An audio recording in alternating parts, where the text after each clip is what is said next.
Hey everyone, I just want to talk to you about some carburetors, inclusive video about carburetors in general. So this carburetor right here goes to a DR200. It is a BST31. You can see it is a Mikuni carburetor. BST31 is kind of a big carburetor for these bikes, but this is a common swap. This is a PWK carburetor.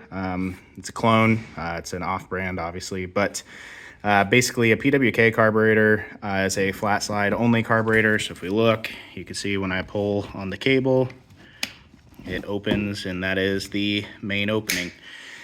There's a flaw with these carburetors. It's not really a flaw, it's just people don't realize that the PWK series carburetors were made for two strokes. Two strokes, because there is an intake stroke every time the piston goes down, don't require a pumper carb, which is also why on the back side here, you've got a dripper needle, which would normally be ran for two-stroke oil.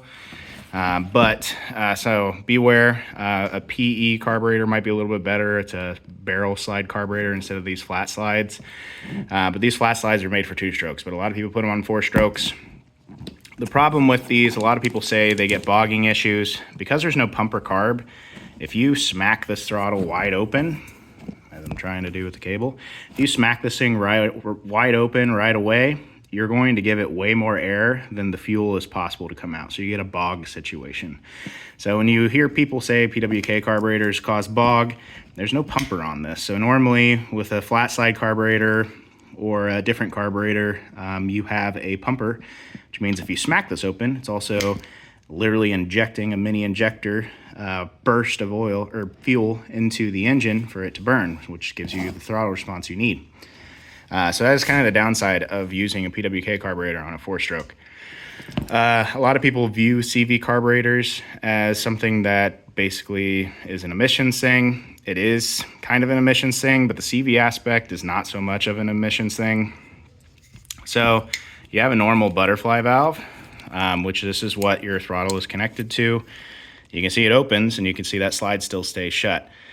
This has a mechanical vacuum driven slide behind the butterfly valve, which negates the need for a pumper carb, because obviously this will lift up as vacuum requires it. So if you smack the throttle open, it's probably still going to be right there and then slowly work its way up, which means you're never going to get that bog effect.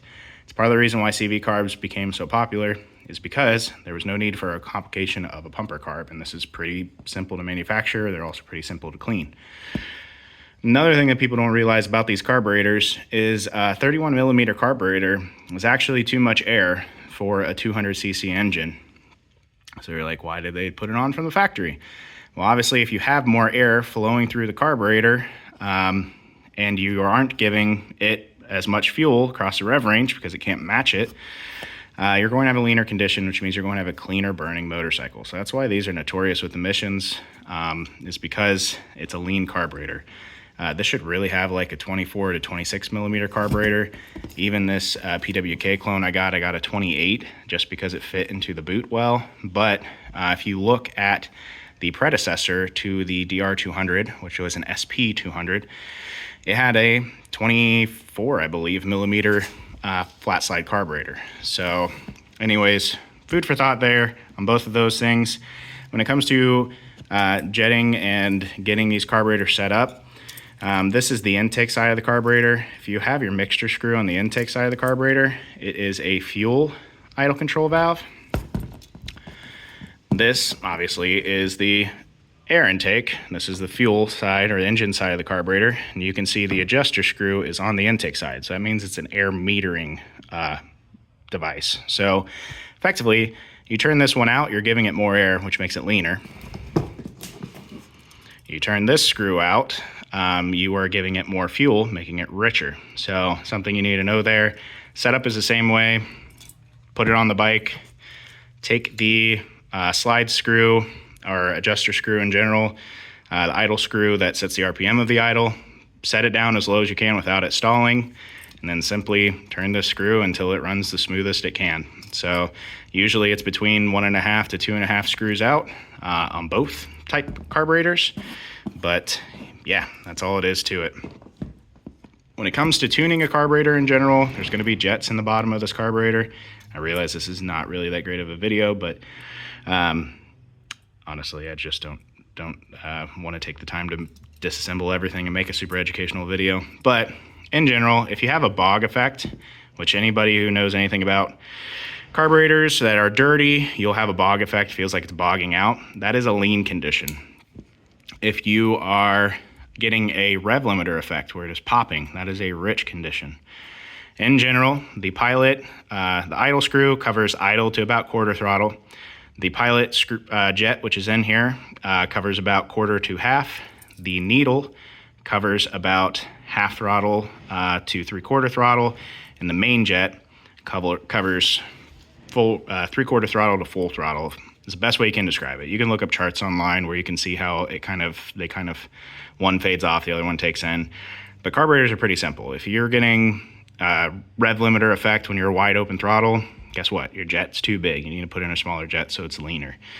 If you're getting a bog at 3/4 throttle or at a quarter throttle, your pilot is probably too small. You need to put a larger pilot in. Half throttle, you're getting a bog. Well, lift the needle up in the seat, which means put the clip further down on the needle, or put shims under the needle, and that's going to richen the half throttle. So carburetors in general are pretty simple to tune once you kind of understand how each one of them work. But this was mainly to help people with DR200s doing this carburetor swap. If you do a PWK, just when you're cracking open the throttle, just do it gradually, get the RPMs up, and then let off the clutch. As soon as the engine is at, probably 1500 RPMs or higher, you can really smack it open. It doesn't really care, but it's just getting off of that idle circuit into a different circuit is super hard for these, so you just can't smack them right open. It'll bog right away. But anyways, hope this helps people who are doing carburetor swaps and tuning. Take care.